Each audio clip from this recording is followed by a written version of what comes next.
give a warm welcome to Chariss York.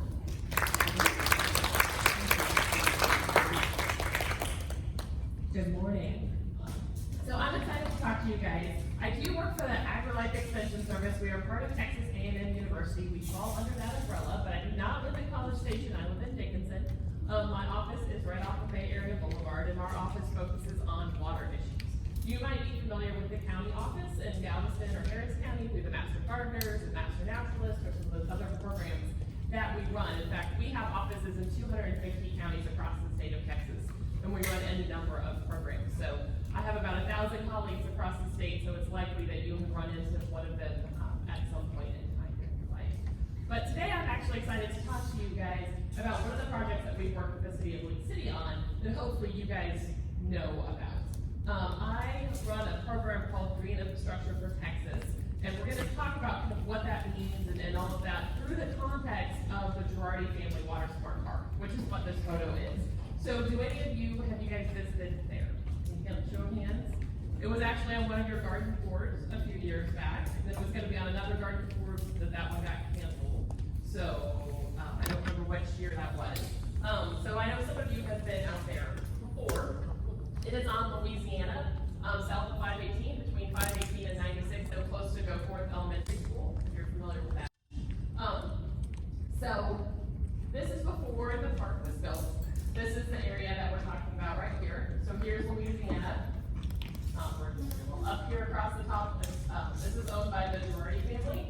Up at the north would be 518, and then to the south is where Goforth and 96 are. So in the city of Lake City, you guys are fairly unique in that when a developer develops a new subdivision, they have required by the city to either set aside a piece of land to be a park or to pay into the park dedicated fund. And that gives the city resources to manage and develop new parks. So when this, I think it's called the Meadows neighborhood that surrounds the Girardi Family Water Smart Park was developed, this parcel of land was set aside by the developer to be a park. And it was just kind of sitting there until the city of Lake City could decide how they wanted to develop, what they wanted to do with that, how that was going to work. So through a series of conversations with them and some other projects we've worked on, we decided to work and figure out how to make this into a park, but not just a regular park. And we'll get to what makes it special in a minute. One of the reasons you guys might be familiar with the park is this tree right here. So in 2013, when they were widening Louisiana, this tree did not live here.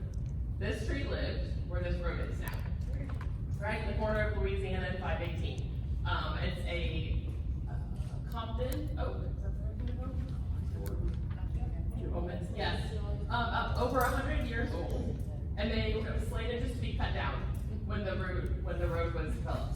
And folks who live in Lake City said, no, we're not okay with that. And your fellow residents went to city council and said, we don't like this, don't cut down our tree.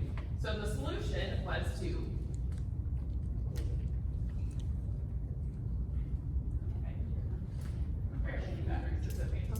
move the tree. So the city invested over $100,000 to actually take the tree, dig it up, took a crane, hoisted it out of the ground, and used equipment to drag it across the Girardi property and deposit it into the new park, because that was the closest place they could move it to. And let's be honest, when you're moving a tree this size, you can see, if you look at the bottom, there's a man standing down there. To give you some scale. It's way above his head. So, a very big tree, very big undertaking. And so, we had already designed the park. It's about 3 acres, and there was not a spot in the design for a massive, massive oak tree. So the Girardi family donated another small piece of land where the tree sets, and now they have a park named after the Girardi family Water Smart Park. So this is what the tree looks like today. I took this picture last week. So it's been in the ground for 6 years or so there. The first 2 years it was under the care of the arborists who moved it. Since then, the city arborists have been able to take over the care of it. To be honest, the city arborists are doing a much better job than those other guys who they were paying to do it.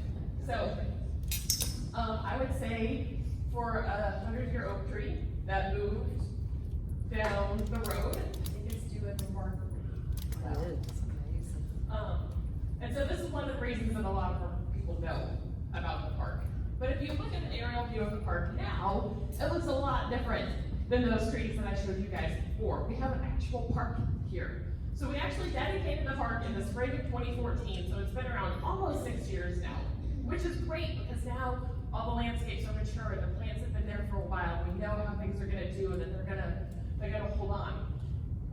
But so if you look at the top, you can see the majority oak is now labeled. If you go into Google Maps, it will show you where the oak is. You can see Louisiana on the right, and you can see on the left hand of the park, we kept as many of those trees as possible. In fact, there's some trees in there that are on your guys' tree registry, like the moonshine oak that we were able to save. And then on the right-hand side, this was sort of the active use portion of the park. And so we made that decision to put the active use parks on the right-hand side close to the road so that you have good visual sightlines to what's happening there. It's a safety thing. People feel safer when you can see what's going on. But then we're able to keep some of those really great oak trees and those things that were there and keep that habitat, which gives us places for the wildlife and those sorts of things to live. So I keep calling it the Water Smart Park. Well, Water Smart is one of the programs that we run, and it's based on 3 key principles: water conservation, water quality, and habitat for wildlife. And so all of the pieces that make the Water Smart Park special hark back to one of these 3 principles. We're keeping those in mind in the design and construction of the park. And I want to spend a little bit of time talking about each one of those, why we should be concerned about it, why you as residents of Texas should be concerned about it, and then what are some of the ways that we were able to address that issue at the parks, which are also things that you could do wherever you live or work. So we'll start with water quality. So this is a map of Texas. It's from the Texas Commission on Environmental Quality. That is the agency who is charged with keeping track of our waterways and if the water quality is meeting the standard that they set forth for being a high quality water. So all of these blue lines represent a water body, a stream, a creek, a lake, a river. So if I show you a slightly different view of this map, now we have red lines.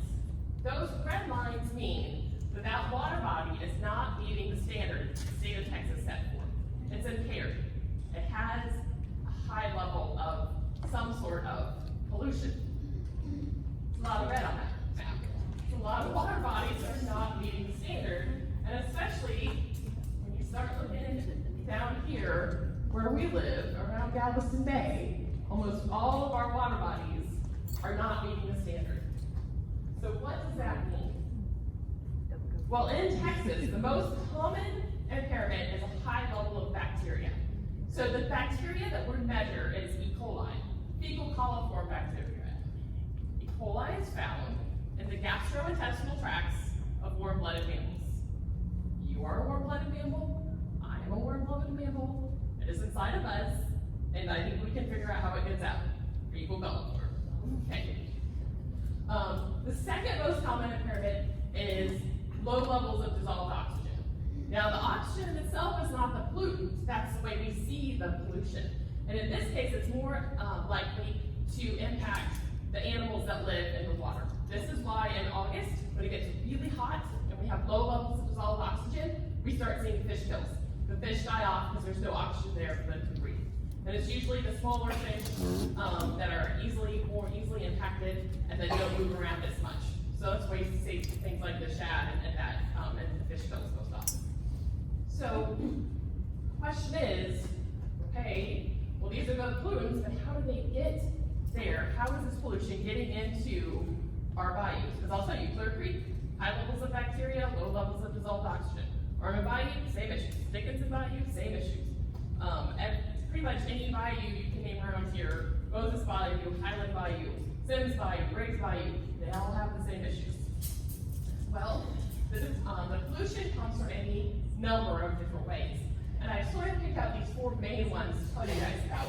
Debris, just because it makes it, so the sources of these are not in the industry. They're not, chemical plants or those guys. having problems. They are from us. It is a cumulative result of our everyday actions. That's what non-point source or stormwater runoff pollution is. So, it's not necessarily that you're a problem or your problem is your problem. It's that here's a little problem, plus this little problem, plus this little problem, plus this little problem equals a big problem. So what does that mean? Well, I said debris. This one makes you crazy because it's trash, right? How often have you seen driving around the bayous, the creeks, and you just see trash and litter everywhere? It makes me crazy. I don't understand why we can't buy trash cans and recycle bins. But it's apparently an issue for some people still. But things like sediment. So did you know that construction sites are supposed to have silt fences around them, right? They're supposed to be those small, kind of fabric-looking fences that keep the dirt where it's supposed to be. When those big trucks leave the sites and they've got mud all over the tires and it gets all over the street, where's that gonna go? Well, it's gonna wash into our bayous. So they're not supposed to do that. You can call the city and report it. They don't like it when I tell you that, but you can. They're not supposed to do that. So the sediments are an issue for a couple of reasons. One, because when there's more dirt in the water, it's dirtier and the water can't penetrate. And so the plants aren't getting the light that they need. And what do plants produce? Oxygen. I said we have low levels of oxygen because the plants, they're not getting sunlight, can't photosynthesize, can't make more oxygen. The other issue is bacteria, which we'll talk about more in a minute. They don't float around by themselves. They like to be attached to things. They like to attach to things like soil particles in the water. So the more sediment there is in the water, the longer that bacteria can live and be a problem. So nutrients. These are another way that we can see low levels of dissolved oxygen. So when we have the plants and they are getting the sunlight, if we give them things like nitrogen and phosphorus, that's a fertilizer these plants grow, right? The more we give them, the more they grow. Well, at some point, they're going to reach their capacity. They can't grow anymore, and then they're all going to die. And while plants produce oxygen when they grow, when they die, they use all that oxygen, they suck it up as they decompose. And so we see a spike in oxygen and then a crash in the oxygen in the water. And we're seeing that low level of dissolved oxygen again. So, opting for things like natural fertilizers, not using it if you don't need it. You can send a soil test up to Texas A&M, send them $7. They will tell you what is in your soil. If you even need to spend money on adding nitrogen and phosphorus and that sort of thing, they might say you've got enough, your plants are fine for the next 3 years, don't bother adding anything to your soil. Or they might say you need a little bit of this or a little bit of that. $7 investment, you can find out exactly what you need to keep your stuff growing happy. And so finally, back to that bacteria and pathogens. I said they are from gastrointestinal tract warm-blooded mammals. Super cute warm-blooded mammal. I have a dog. My dog does not go to the bathroom inside. Trust me, I know. It's a big dog. But that's the source of bacteria, right? It comes out fecal coliform bacteria. It's in food, folks. That's where it is. I know you got plates of food in front of you. Sorry. But it's the cumulative result of our everyday actions. It's not just my dog, right? It's my dog plus my neighbor's dog plus their neighbor's dog plus their neighbor's dog. And we're not picking up that poop. That bacteria is flowing into our waterways. Now, we do still have some agriculture in our areas. Not as much as we used to, but it's still there. And these guys are a source as well. We don't ignore the wildlife agriculture that we still have. And then we sort of alluded to this, comes to us too.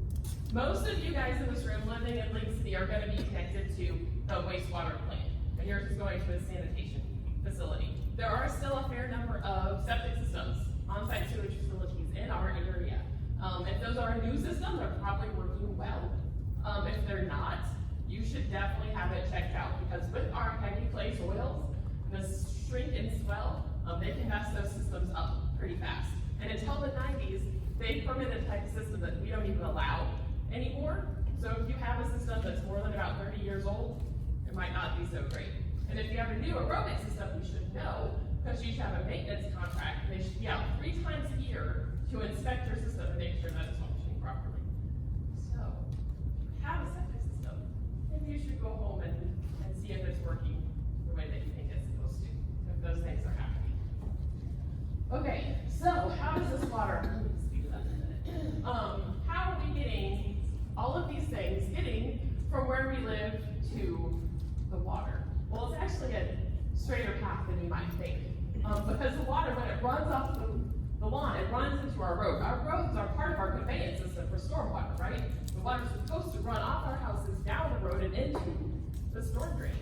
Then they go into our ditches and culverts, and then into our bayous and our streams. You will notice there's no treatment plant in there.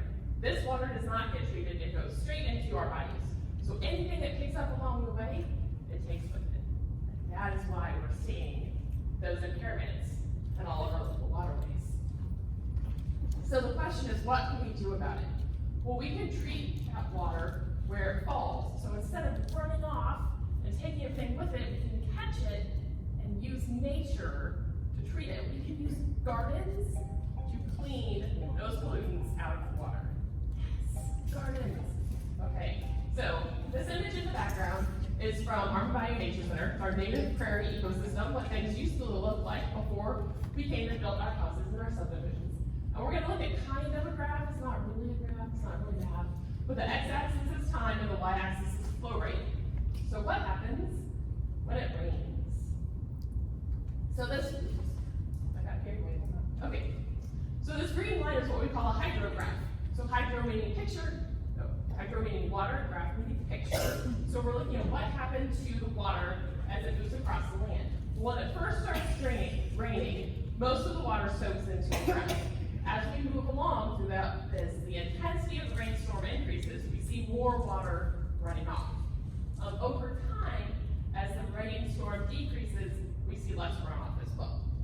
Well, what happens when we change that system? And instead of our main current, we have something like this, which we have a lot of around here where we live, right? Shopping centers, schools, churches, all of these buildings that have concrete and rooftops. So instead of the water soaking in, now the water is running off.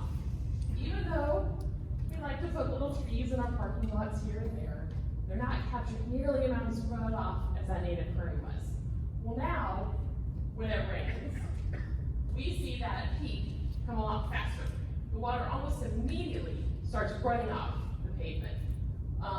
And we see more of it, because there's just no soil for it to soak into. So the idea is to take the water from these impervious surfaces, from the rooftops, from the parking lots, and actually capture them in a garden, where we can take that water, we can slow it down, we can spread it out, and we can soak it in. There's a number of different ways that we can do that, because once we soak it into the ground, we can use the natural occurring microbes in the soil, or actually break down those pollutants. They will capture that bacteria, and it will cause it to die. They will use the nitrogen and the phosphorus, any heavy metals that come off your brake pads. Did you know your brake pads have heavy metals on them? And every time you brake, little particles of dust fall off of those, and we can capture those in these rain gardens, and microbes can actually break those down. So now, this is not an accident. This is the same slide we looked at before. So the idea is we change that second picture. So instead of the water going from the lawn to the street, now it goes from the lawn to a rain garden, into the storm drain. So we've actually created a natural cleaning system. So we've inserted a water treatment plant into our pathway for that water. So how does the Majority Family Water Smart Park take this principle and actually improve water quality with what we have there? Well, there's a green roof. If you look in the middle, that picture is from the Majority Family Water Smart Park. That is the pavilion that we built. And on one side of it, there's a green roof, which is just essentially a rooftop garden. The roof has to be designed to hold the weight of the soil and the plants and then the water that it captures as well. But it can happen anywhere. The picture on the left is from the 351 Medical Center in Webster. It's a medical building, has a green roof. The right, if you look in the back, you can see the Georgia Brown. So that's a building in downtown Houston that has a garden on top of that. So now instead of having a roof where the water is automatically running off, we're actually capturing the water on the roof in the soil. The plants are using that, it's evaporating back up into the sky and It's going through its whole water cycle on the roof. It looks a little bit different now than when it was built. This is back in 2014 when the green roof was installed. It was actually installed as a tray system.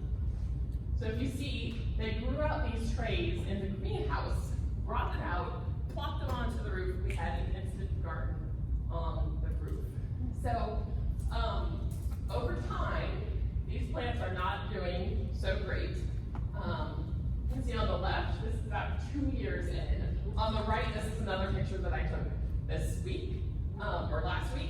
So I do know that the Parks Department is working on a replanting, a revegetation plan, kind of rethinking what's growing up there and how it's gonna do. So I know they're thinking about using some native plants, because one of the things is you can't really maintain the roof. You gotta bring a bucket truck out there to get up to it. You can't mow it or anything like that. There is an irrigation system up there though. So there is some hope of getting it going. But in full disclosure, I wanted you guys to see how it has looked and how it looks now, and know that that is one of the things that the city's working on getting there.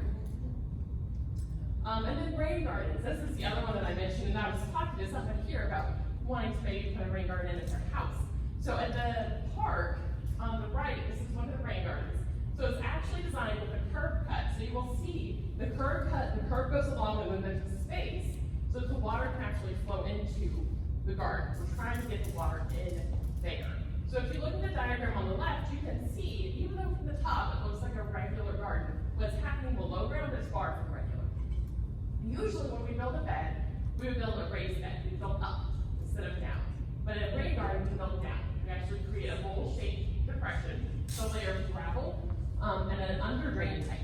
So this is what we consider commercial style. We're taking water from a parking lot. We're getting a lot of water here. We come back in with a mix of compost, expanded shale, and then that soil that we dug out of the hole, we mix that back in and put it back together and create a bowl-shaped garden. We plant the center with things that like to be wet, with our native irises, with our native crinums, some of the Texas star hibiscus, things like that. And then the edges, the things that like to be a little bit drier. So then the water comes in, it filters through the soil, it goes into that underdrain pipe, which is connected to the storm drain system. So it goes out of the system. And it's designed to drain in about 24 hours. So this guy, at the park, they took on a lot of rain during Harvey, but by the time the park was able to get there, about 3 days later, completely dry. All the water had moved through, it was gone, no more flooding, no more issues.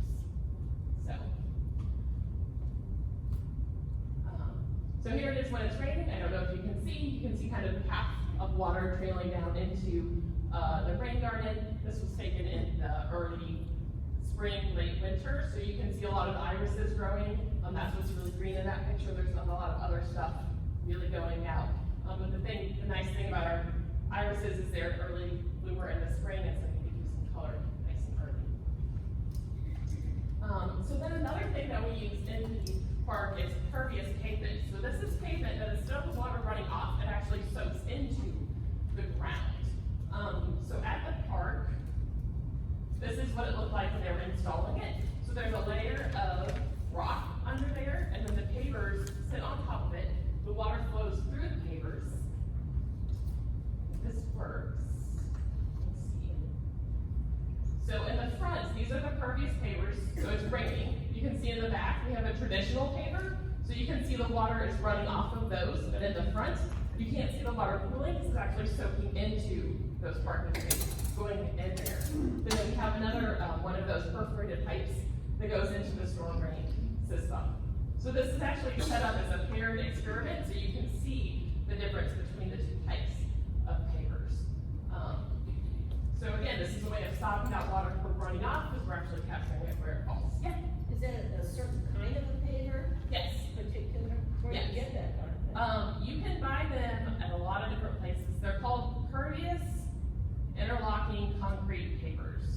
And if you just Google pervious pavers, there's a whole lot of different systems. Pretty much any type of paver company makes something like this now. The cost of the pavers is about the same as a regular paver. The only difference is that you have to put that gravel under layer in there for the water to soak in. If you don't, because of our clay soils, the water will will go through and then it won't go anywhere else. Are We they have to give made it out of some space. concrete, or is it made out of concrete or clay? These are concrete. Do you have any trouble with weeds in between? No, actually, we don't have a whole lot of issue with that. A lot of it's because there's the rocks underneath, and it's not a really great place for plants to grow. So we haven't had too much issue with that. So we're gonna switch gears and talk about water conservation here real quick. So I know that we have been focused in Texas a lot on flooding recently, right? Because we've all forgotten about 2011 already, where we had our last drought on record, because we've had lots and lots of rainfalls on record. But what you have to remember in Texas is that we're back and forth all the time. We have a lot of rain that usually comes in big spurts. Lots of rain, no rain, lots of rain, no rain. So the state of Texas every 5 years writes a water plan, where they try to outlook for the next 50 years. Where are our water needs? Where are they coming from? How can we meet those needs? And so the take-home message from the 2017 plan is, in 50 years, we're gonna need a whole heck of a lot more water than we have if we keep doing business as usual. So if you look at this upper right-hand image, the second line says municipal, and this is how many acre-feet of water we're going to need in a year. So an acre-foot is 1 acre, 1 foot deep in water. And so if you look at the percent change, it says we're gonna need 568% more water in 50 years than we have right now to meet just our municipal needs. That's us here living in cities. A lot of water, guys. Guess what? Nature doesn't make more water. We have the amount of water that we have. It's how we choose to use that water. If you look at the bottom, this is another way of looking at a similar thing. So we're looking at the percent shortage of water demand. So right now, the left bar is 2020, and the pink bar, the red bar is 2020, the pink bar is 2070. So it says, in 2020, less than 10% of our communities are in drought. Less than 10% of our communities cannot meet their water needs. But if we look here, in 2070, that red bar goes down, the pink bar is in the 40 to 50 range. So that means they're saying in 2070, 40 to 50% of our communities will not be able to meet their water needs. Will we be one of them? I don't know. It depends on the decisions we're making. So one of the things that we've done in Water Smart Park is try to demonstrate outdoor water conservation, because that is one of the places where we have a lot of options to do water conservation activities. So one of them is maintaining natural areas. Our native plants have been here for a long time.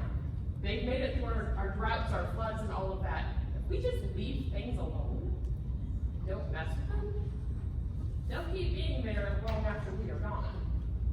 So we've done that. We did a lot of tree protection when the park was under construction, so that the trees would have a higher chance of survival, and we have had very little tree mortality. And it looks like this now. So it's still a natural area, still all those trees are there. Some understory clearing, but you can see there wasn't a ton. We're just leaving things alone. You can still have a wonderful park like this without disturbing nature too much. Also rainwater harvesting. So again, the picture in the middle is from the Girardi Family Water Smart Park. So the other side of the roof, one side is the green roof, the other side we're actually capturing water off of that. And it flows into the drip irrigation system. So we're catching the water, using it to water the plants. Also thinking about when and how you water plants. Do they always need water? I don't know. So the picture on the right, that is from the new gardens up at College Station, and he is actually standing next to a water collection tank. It is about this wide.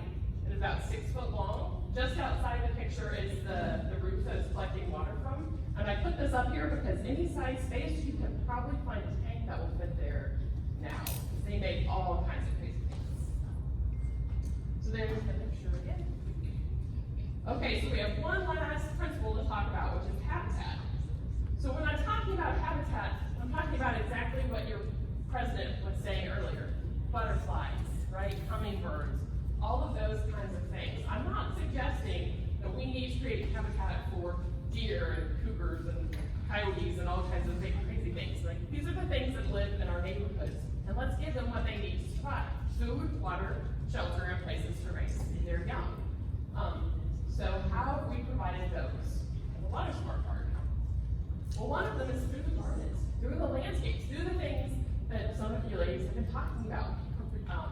Putting in plant species that make flowers for the butterflies and hummingbirds to feed on. So in this instance, both picture on the left is from Armand Bayou Nature Center. The picture on the right is from the University of Houston Clear Lake at their Environmental Institute of Houston. And then the picture on the right is from the Girardi Family Watershed Park. So these are all local gardens showcasing native plants. Here's another view of those same plants at the Girardi Family Watershed Park. So you can see what some of those gardens look like. One of the things you will notice is there are some holes in the gardens. So in the back, there's a plant list of what we originally planted at the park. It's not updated yet.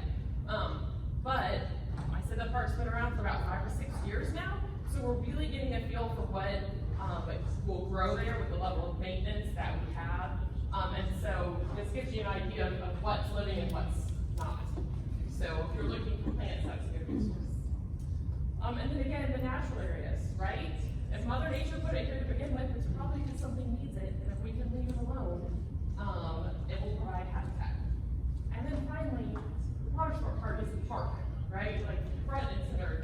The whole purpose of it is to be there for recreation. You can go there and play on the playground. You can go there and take pictures next to the oak. You can go and use the picnic benches at the pavilion and not know that any of these other things are happening.